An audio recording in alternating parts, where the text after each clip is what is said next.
boy. How are you? Good. Good, Good. man. Good to see you. Good to see you.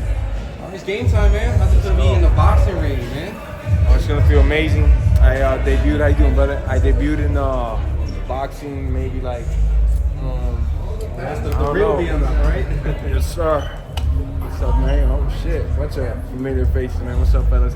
I debuted in there like maybe, I don't know, 15, 16 years ago, and I had a ball. I had a great time. I fought a guy that had like 30 pro fights at the time. I had a couple MMA fights, I think maybe like under 10, and I had a great time. Now I'm a complete different fighter. I fought in MMA for 20 years, and though it's not my debut, it feels like my debut. There's a lot of mystery regarding these hands, and I can't wait to put them on fucking Nate's face, man, and show the world I'm the best boxer to come out of the UFC, hands down. How did this ultimately happen for you, right? Because, you know, we had talked about being under UFC contract and all that stuff. How did this ultimately come together? Shout out to my boy Dean Tool. Shout out to Fam Neo.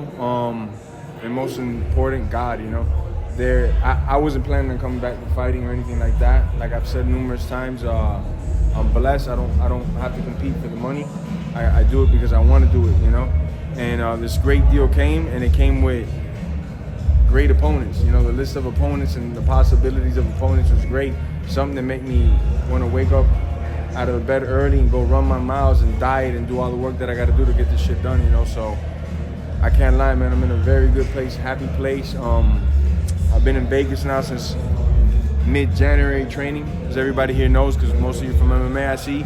My training camps are always in Florida with American Top Team, and close with my family, my kids. I see my kids every day when I'm back home. You know, a couple times I've had camps other places because whether it was an altitude or time differences, so I've left maybe 5-6 times. So I'm not really accustomed to that. But for this fight, especially my new handlers wanted me to get out of Miami. Too many distractions, too much bullshit. So I've been here in Vegas doing nothing but fucking training, man, getting in the best shape possible so I could end this motherfucker, man, and there could be no excuses about it. I heard he likes to box. I heard boxing is his thing.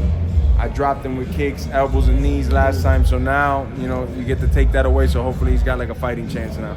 Shouldn't it be a Masvidal versus Nate Diaz versus Masvidal since you won, or why is it? Just curious on the monitor. Well, you guys will see in the press conference that start going off on several things, because you're gonna see a lot of things that are funny, you know, with Nate Diaz. You know, he's I'll give you a little spoiler alert. He said he wouldn't fight unless he walked out second, like non-negotiable. Like, the fuck you talking about? Real fighters ain't motherfucking this is shit you pulling, and like that I got a list of shit that I'm gonna drop there. So that was one of the many things. And then another thing that he wanted was his name on top, or he wouldn't fight. So I'm like, do you want to fight? Or what, motherfuckers? You've been telling the whole world the same shit. Because back in the UFC, when I was fighting for titles, and you were doing fucking nothing but picking your nose, you didn't want to scrap after I got done with them title fights, and it was the same diva act.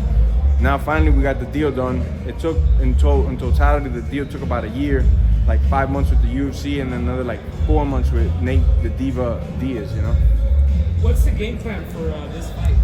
The game plan is get in his fucking face and break it.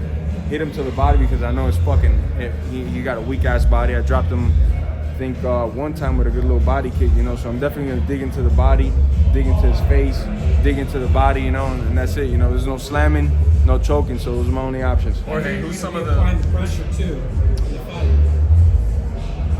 I'll be doing it all in the boxing ring. I know I'm the superior athlete. I got faster hands, I got more power. And my cardio will be better as well by the time the fight comes around, you know. The only thing that kind of has going for him is that he went, I don't know, 10 rounds with this other dude not too long ago, so he's got a little bit more boxing freshness to him, but that don't mean shit when we get in there. What's your thoughts on the Jake Paul? Did you enjoy it? I thought sloppy on both ends. I was actually there live, and you know, as everybody knows that all you guys in MMA, I started with boxing. I first found boxing. Then I went into MMA, and I respect both sports so much. And one thing about boxing is at least come in there in fucking shape, man. You know, and at least do your job to everybody watching. Because we're not watching to watch two guys fucking fake guillotining and the other guy pointing at him and walking around the ring. People ain't doing that shit. And that's why I think I get so much love, because I put everything I got into this craft. And when I go out there, I'm going to show Nate why I shouldn't be smoking so many fucking blunts, you know? Jorge, do you think Jake's going to win that fight with Mike Tyson in July? Nah, I don't fucking know, bro. I don't know shit, man. About that fight. It's just so hard to call it, you know. I don't know Mike's he's 60 years old, right? Something like that. Like, damn, that's an old ass dude, bro. You know, and I'm not trying to rank on Jake because shit, if you're getting the bag for it, you know, what could you do? It's just I heard it's with 16 ounces, then I heard it's now with I don't know. There's so many things going on with it. I don't know what to say. If it's an exhibition, like a full fight, not an exhibition. yeah. So I couldn't even call it. You know, 'cause obviously if it's 16 ounces, it's gonna lean more towards Jake. No, I don't even know, man. What to think. You mentioned the game plan a little bit.